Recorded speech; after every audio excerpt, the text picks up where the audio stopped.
Hello everyone, this is Dr. Neha Gupta from Giggles Clinics and my own space. And I thought of starting a series about understanding speech and language, because as a parent I felt that we can achieve other targets. We can achieve gross motors, fine motors, ADLs, academics, but the thing that we get most stuck at is speech and the language part.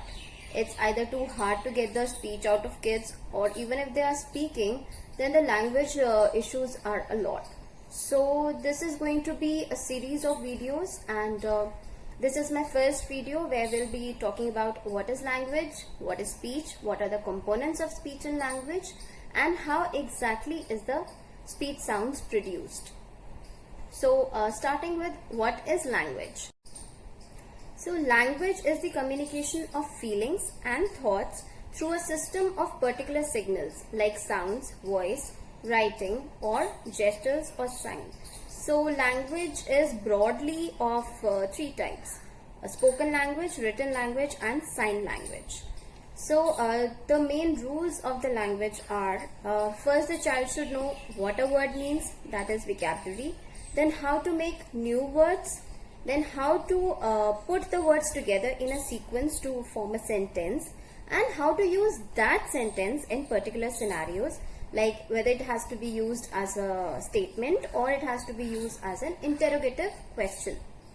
Language can be of two types. It can be receptive language or the expressive language. Receptive language is the understanding of language, what meaning the child is able to make out of what is being told to him is reception, and expression is the usage of the language that he has acquired in the form of words. So language I'll be taking up in my further videos in detail. Today I am talking about speech and how speech sounds are exactly produced. Now, what is speech? Speech is the act of expressing or the faculty of describing feelings, thoughts, or perception by words, something which is spoken or vocal communication. So in simplest words, speech is the spoken language or the verbal language, and each word is the phonetic combination of certain sound units. The study of speech is also known as phonetics.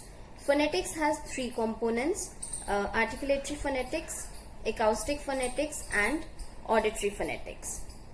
The components of speech are also divided into three parts, that is articulation, voicing, and fluency.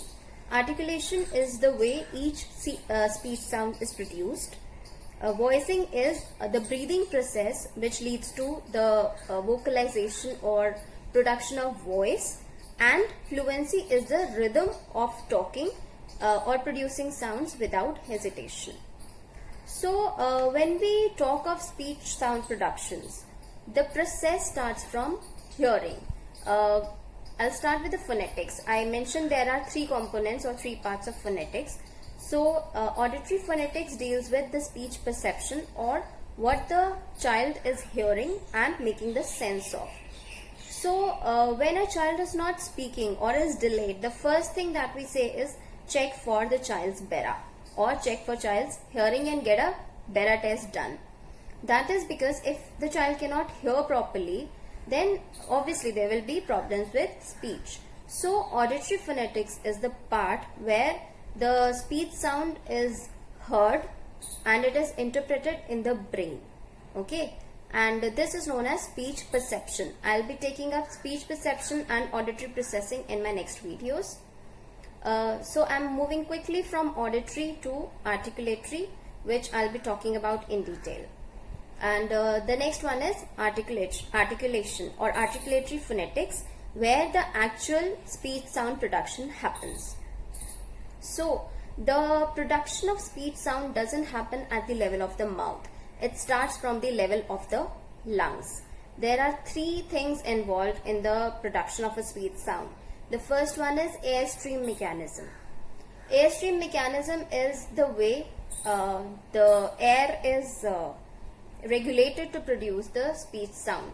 And for us humans, most of the sounds are produced on pulmonary egressive sounds. Pulmonary egressive sounds means the air is produced from the lungs and we speak on egression or while exhaling out the air.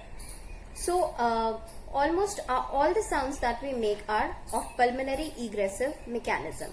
There are other airstream mechanisms, but we do not need to get into detail for our general understanding. So I'm only talking about this one. So now when the air moves up the lungs, it passes through the vocal cords where actually the voicing phenomena happens.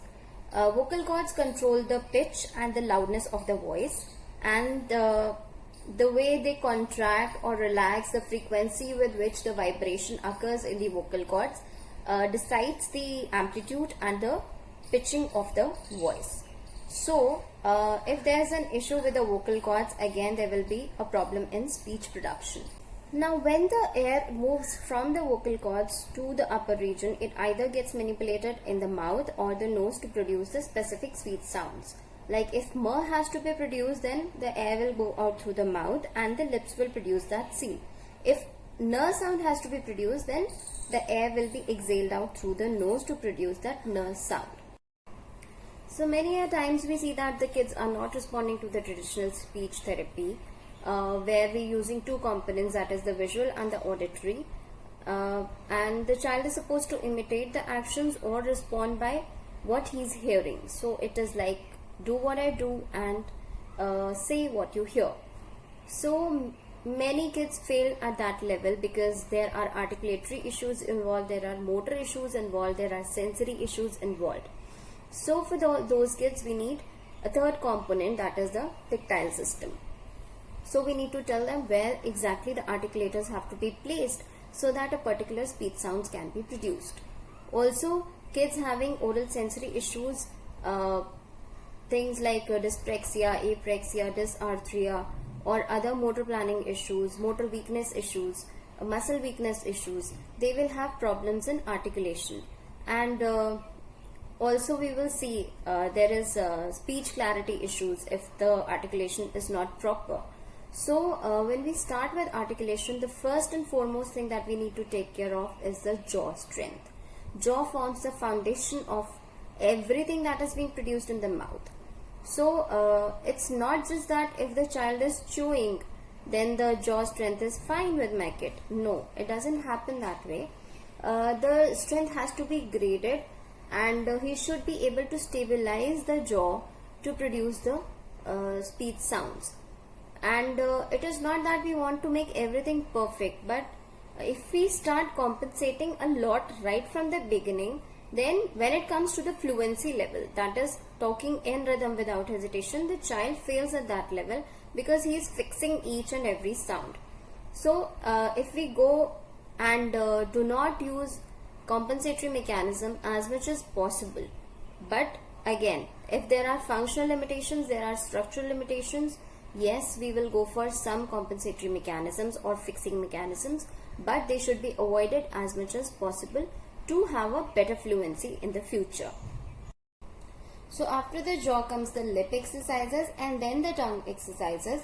In tongue also, first we do the lateralization exercises, then it will be protrusion, retraction exercises, and finally the depression and elevation exercises.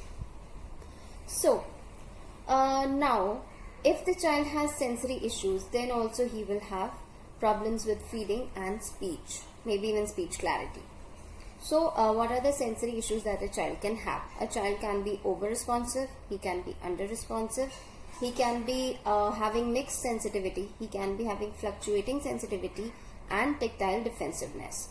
So over responsive is a child who feels who gives exaggerated reactions for every small stimulus, and these are the kids where we find they prefer to gulp down their food, and they do not like being messy around their mouth. They prefer the use of spoon and fork.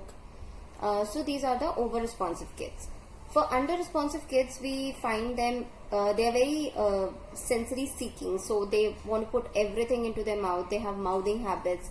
Then while self-feeding, they prefer to overstuff their mouth, and chewing might be hampered in both over and under responsive. but they usually do not notice if the mouth area is messy, if the food is there around the lips, so they might not notice that much. And the mixed kind is where we find they might be over responsive at the lip area and the palatal region, and they're under responsive at the cheek region or the tongue region. So in different parts of the mouth, we are finding different types of reactions or the responsiveness. So that is mixed sensitivity. Fluctuating is when a child is having over responsiveness today and maybe under responsiveness tomorrow, or maybe during the time of the day the responsivity is changing. So that is known as fluctuating sensitivity. So the last one is tactile defensiveness, and that happens usually because of the past experience of the child. So suppose he was forcefully asked to do something or forcefully given a sensory stimulus or maybe a food item to eat which he could not handle, his motor system could not handle. So he developed a response to it and he had completely shut down his mouth, that I will not even open my mouth to eat that particular thing or to respond to an oromotor exercise. So that is tactile defensiveness. So when we go on for speech production or the articulation issues, the thing is that first of all we need to take care of the sensory system of the child, and this kind of stimulus we give will generate the motor response. So the motor goal is in the mind that suppose we want a burr sound. So if the child is hypersensitive, we will go in a separate way. If the child is hypersensitive, we will go in a separate way. There are of course general exercises, but talking of an individual child, how do we tackle? So we need to understand the sensory system of the child first.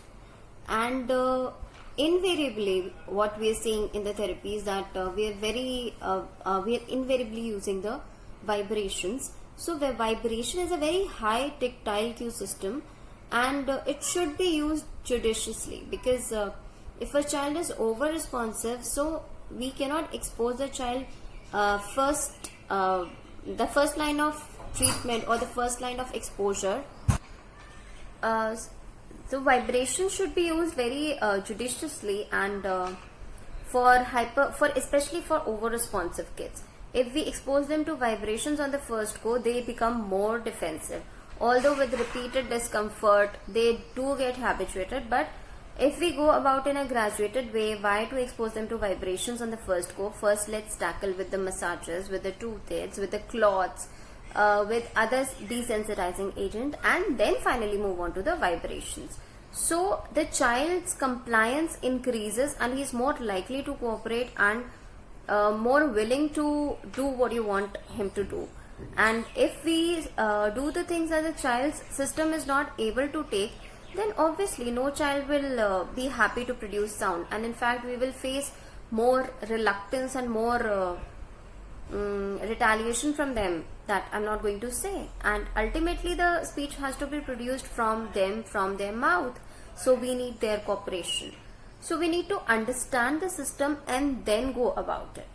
So we need to take care of the sensory. Then feeding and speech go hand in hand. So if we are seeing discrepancy in the feeding issues, then we will see the discrepancy in the speech.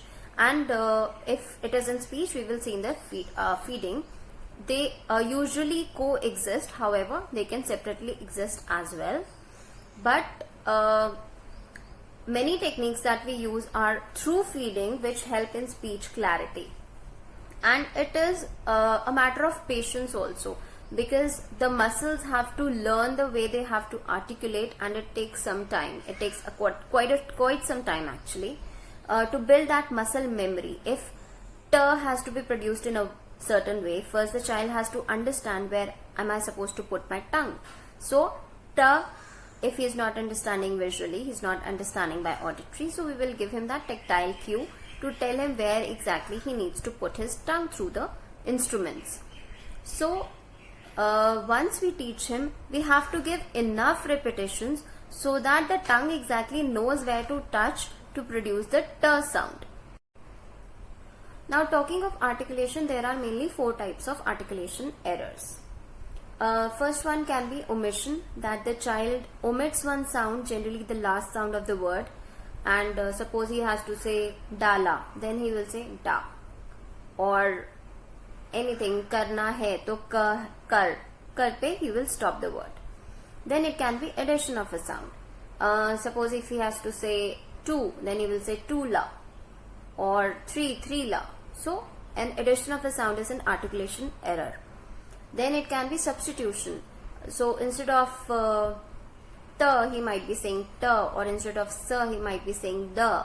So he is substituting that particular sound in all the words because the articulation is not in place. And the last error is the distortion, that the sound will be produced but in a unfamiliar manner than what it should be.